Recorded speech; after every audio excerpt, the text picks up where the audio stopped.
here and you do not know who I am, my name is Yolanda. I am the doll designer for My Pretty Brown Doll, where I do specialize in brown dolls with natural hair inspired hairstyles. You can find out more about what I do over at myprettybrowndoll.com. Here on Facebook, it is My Pretty Brown Doll. I do also run this space as well, which I call My Crochet Life, where I do try to give you some tips and tricks on how I do run my crochet business full time, because I am fortunate enough that I do get to do this full time. And so that's what happens here at My Crochet Life on Mondays and Tuesdays. I like to do this thing that I call Motivational Monday. I do give the disclaimer that Motivational Monday is more for me than it is for you, but I feel like if it helps me, that it might help you too. Good afternoon, Danielle. Thank you for joining me. So I will ask if you feel like it to go ahead and share this with your peoples. They do not have to be business folks, because I do feel like Motivational Monday applies whether you have a small business or not.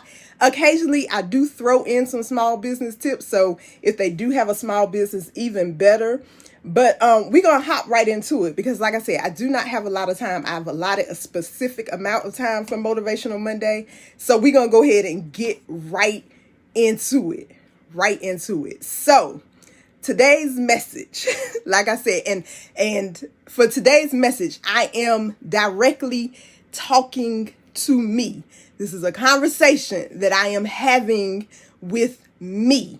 But I feel like it's going to gather some other folks up as well. But it is a conversation that I'm having with me. And so for today's message, I just want to remind you that you can be great and a work in progress at the same time. You can be great and a work in progress at the same time. You can be great and a work in progress at the same time.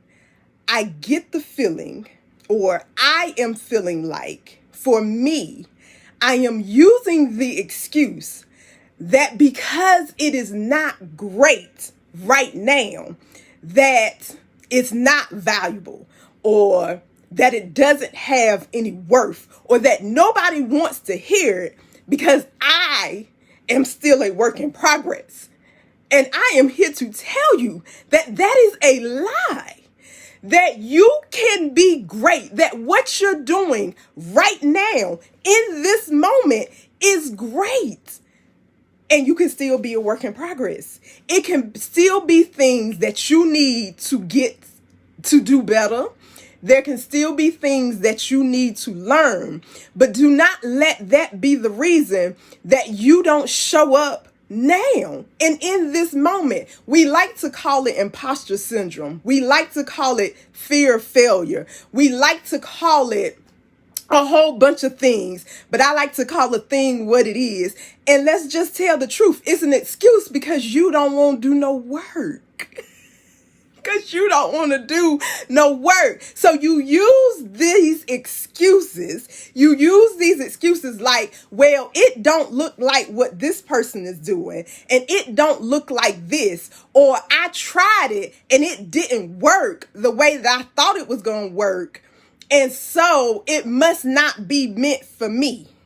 It must not be meant for me. See, because the other part of this, the part that we sometimes miss, listen to what I said.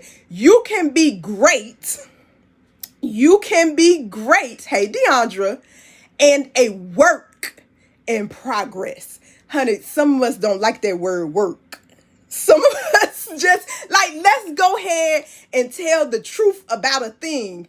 Some of us don't like the word work, especially when work is a little harder than what we anticipated, or when work seems a little harder than what we wanted it to be. That's when it becomes, well, then it must not be meant for me. It must not be for me because the work. I don't want to do that part. Like, what? What do you mean? I can't just wake up and it be great. No, baby, listen, you got to wake up and do some work. and let that work be great.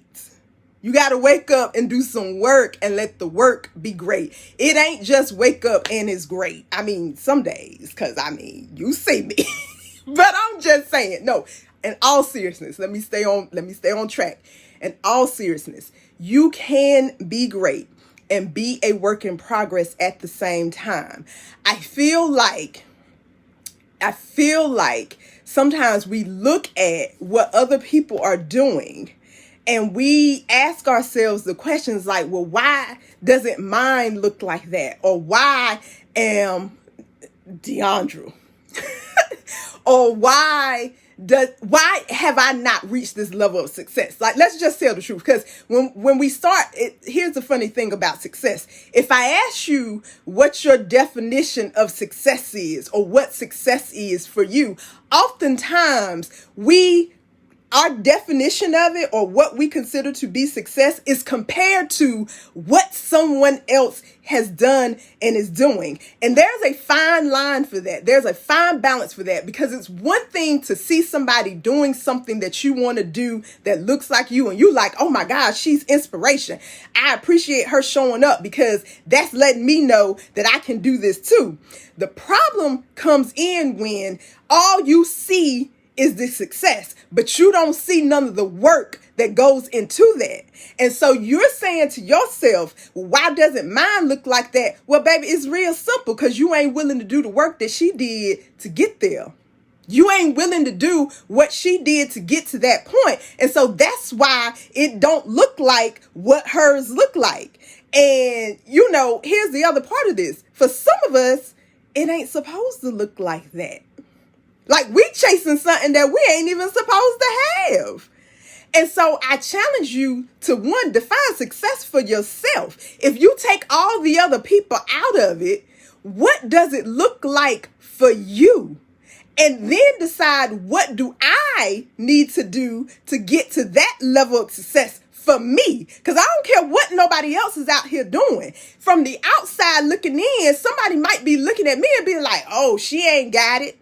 She living in that little house in the middle. She ain't got it. But boom, my success is not defined by the size of my house, by the car that I drive. None of that. My success is for me is defined by, can I catch this flight to Paris? Can I go to London? Can I go to France? Can I get on the plane and go wherever? Like, for me, my level of comfort, my success is defined by, do the house got a wraparound porch or no? Or no? Because you see what I'm saying? What it looks like for somebody else is not necessarily what it looks like for me. And so be careful when you're looking at other people as inspiration, because that's what we tell ourselves. Oh, I'm inspired by that person. Or are we looking at that person like, I want to be them? I want to, clones. I want to do exactly what they're doing, instead of doing your own version of a thing, instead of doing what it looks like for you. So I will challenge you to say, go define success for yourself, and then decide, well, what do I need to do to get there? But understand, the main thing that I want you to take away from this, is we will not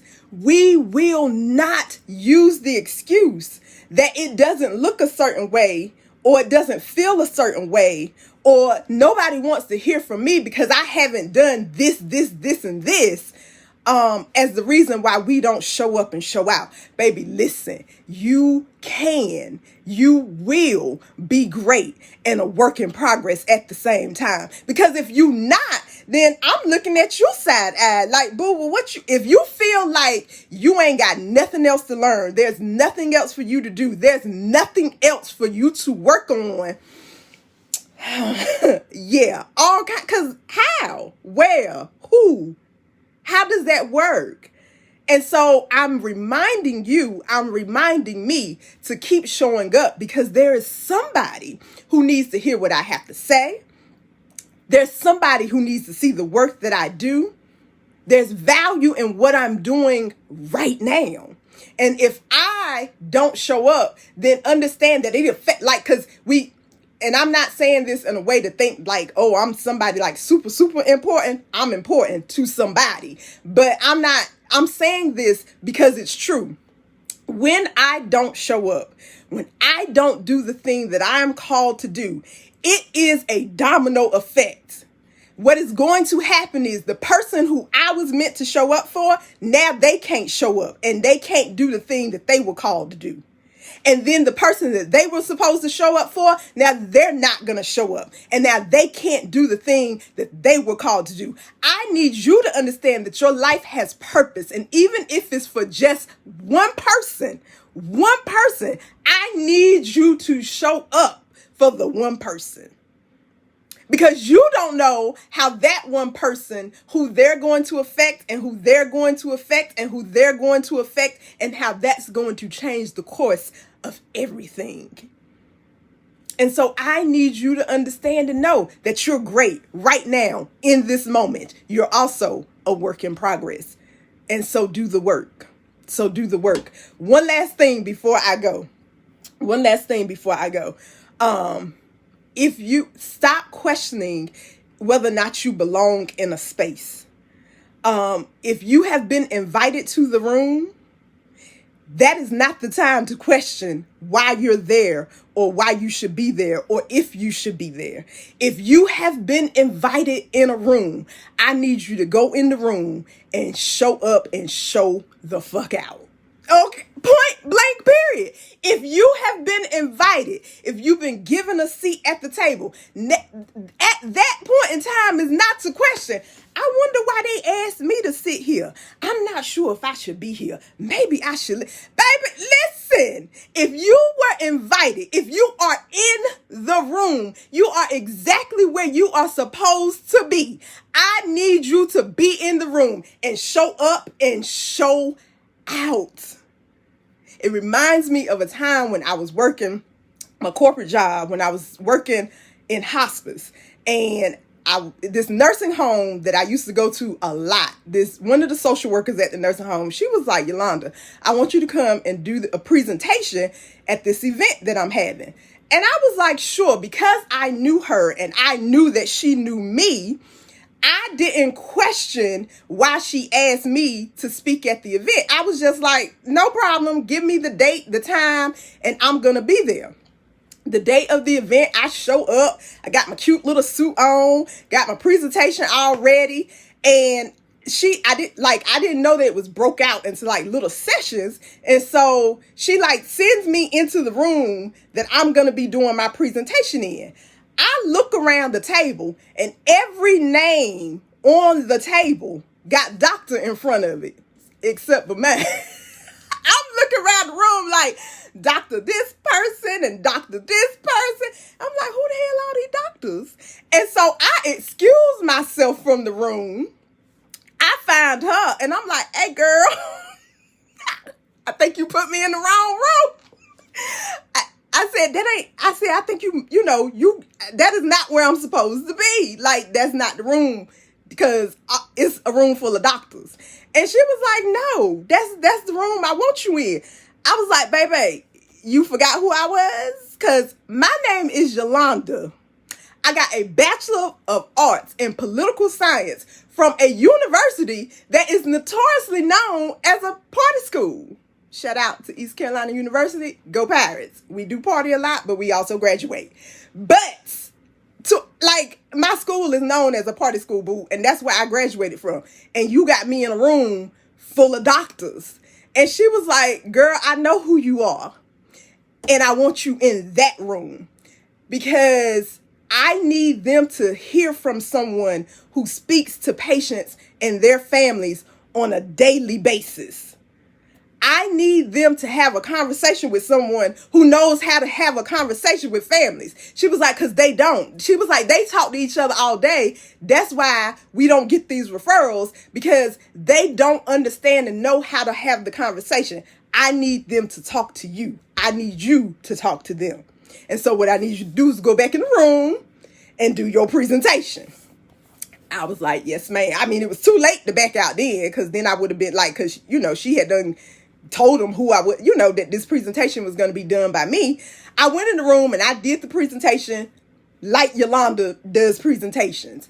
And at the end of the presentation, several of the doctors was like, can I have your phone number? Like, I was looking for a husband at that time, but not like that. They was asking because, again, the field that I'm in, when we're talking about death and dying, that's a delicate subject to talk about. And even with all their schooling and all their education, baby, they don't know how to have these conversations. This is not a conversation that they know how to have, because as the doctor, people are looking at them like, well, you supposed to cure me. You supposed to heal me. You're not supposed to come in this room and tell me that there's nothing else that you can do. And so how does somebody who has that, how do you have that conversation when you're supposed to be the person that's supposed to make it better? And so I understood that part of it. And I understood how the role that I played in making sure that the conversation was had. I say all that to say, if you've been invited to the room, once you're in the room is not the time to question whether or not you're supposed to be there. When you've been invited to the room, I need you to go into the room and show up and show out. Because listen, you already there. And so why we questioning? Show them why you was invited. That's what you're supposed to do. When you're invited to the room, show them why you were invited to the room. Okay? On that note, I gotta go. On this Monday, what I want you to remember is that you are great and a work in progress at the same time. Now is not the time for us to be sitting back. Now is not the time for us to be bowing down and trying to hide deep underneath the covers. No, now is the time for us to show up and show out. I'm looking for you and you and you and you and you, because somebody else is looking for you too. There's value, there's greatness in what you are doing right now. But the moment you decide that you're not going to do it, the moment you decide that you're not going to show up, understand you messing up somebody else's destiny. Like, this ain't even about you no more. You messing up somebody else's legacy when you don't show up. On that, I'm going to go because it's making me real emotional every time I think about it. Every time I think about the moments when I didn't show up because I didn't think I was good enough, and whose legacy I have delayed because I didn't want to show up. This ain't about me. This is not about me. This is about everybody that is tied to me, who has greatness in them. And the moment I decide not to be great is the moment that their greatness is denied. And I will not deny you of your greatness. I will not deny you of your greatness. You're going to catch all of this. You're going to catch me great and my work in progress. You're going to catch me great and you're going to catch me working. All of this. Okay, I'm going to go. Because, girl, please, I put on black eyeliner today. Okay? I gotta go. Y'all enjoy the rest of your Tuesday. Enjoy the rest of your Tuesday. She got stickers for sale if you crochet. I did put that link up, right? Because she's still over here selling stuff, too. I do got stickers for sale. If you're a crocheter, go on and get you a sticker or a button or something from my shop. Like, where my stickers at? She got stickers, right? We got Crochet Queen. We got Hooker for Life. Something. Listen, all the stickers for sale. I gotta go. Y'all enjoy the rest of your day.